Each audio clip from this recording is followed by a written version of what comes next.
I'm sure we've all been there before.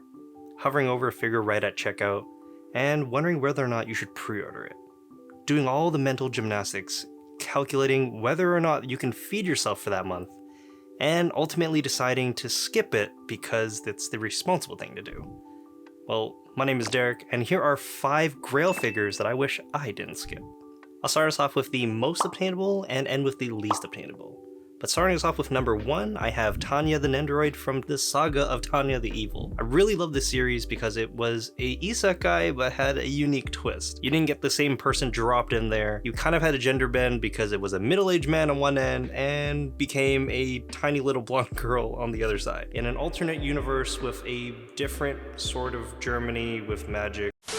Kind of a unique concept, and if you haven't watched it, go check it out, it's pretty cool. It comes with some of the most expressive faceplates I've ever seen on a Nendoroid, and I would love to add it to the rest of my Nendoroid collection. I think I've been bit by the bug again with Nendoroids, and I might start getting more of them for my own personal collection, so that's something to look at. And luckily for me, even though it is much more in the resale market, it's only about double what retail was, so it's not the end of the world. Not like the rest of the figures on this list. Number 2, Sakurajima Mai from Kotobukiya. You knew there had to be more waifus on the list, right? So this one was rather unique because I of course had the opportunity to pick her up for retail, but I chose not to. This came out back in 2019 for only 11,000 yen, which is really good in the grand scheme of things. Most 1/7 scale figures are much more than that nowadays, so we've learned our lesson, I guess. This one's a really unique design. She's sitting on top of her desk, playing with a headband and flailing her legs. Looks like she's kicked off her shoes, but I'd rather her have her shoes on or have maybe one falling off. That'd be a cool design choice. And the desk is kind of strange because it's like forced perspective, it's going straight down, which I didn't quite understand. And I think that was one of the reasons why I didn't want to pick it up originally, but if I could do it again and I could pick it up for retail or close to it,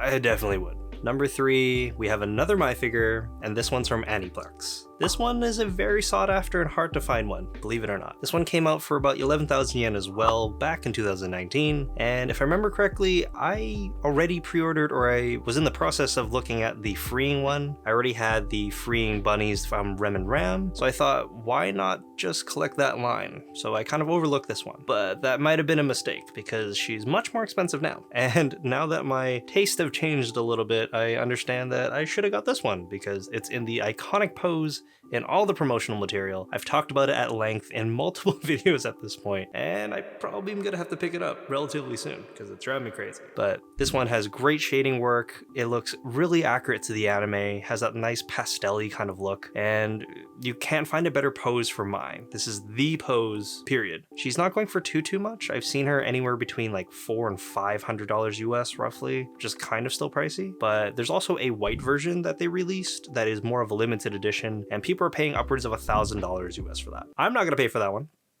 but someone out there might. I doubt you'll be able to find one though. Just be careful if you are trying to pick this one up like me. There are a ton of counterfeits, and if anything's under $100, you should just stay the hell away from it anyways. But fool me once, shame on me. Fool me twice, that's on me as well. But I'm not gonna make the same mistake 3rd time. So I went ahead and pre-ordered the E-Stream My figure, and we're gonna be good this time. We're not screwing up 3 times in a row. Number 4, it is a Portrait of Pirates figure, the Sailing Again Maximum Jinbei. Probably came out of left field, unless you check my figure collection, then you probably know already.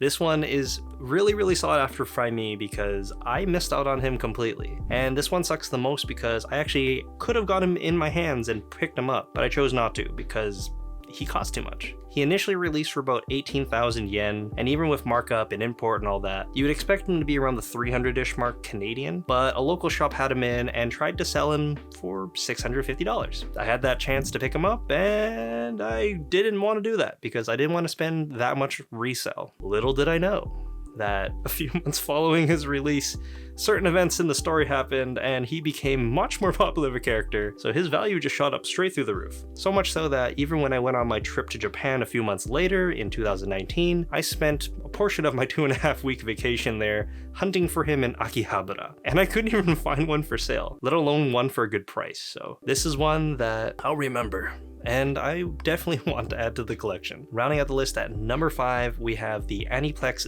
02 school uniform version. Now this one is really hard to find and takes its rightful spot on this list because it is the one with the most variance in terms of price. It was only released for about 17,000 yen back in 2019, but even 2 years removed, I've seen it go up as high as 1,500 US, which is absolutely crazy. I'm not paying that much for this figure. She does look great though. A lot of flowy motion with the hair, scarf, tie, skirts moving a bit, and she's standing on top of a pink crane. At least I think it's a pink crane. Looks really unique and it's different for a base, but I'm not paying that amount. Sadly, I also had the opportunity to pick this figure up for retail, but chose not to because I was going through my do I only commit to one anime waifu phase?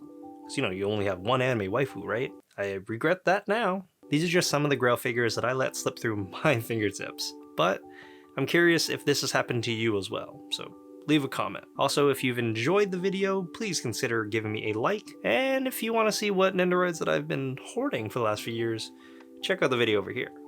My name is Derek, and I will see you next time. Bye!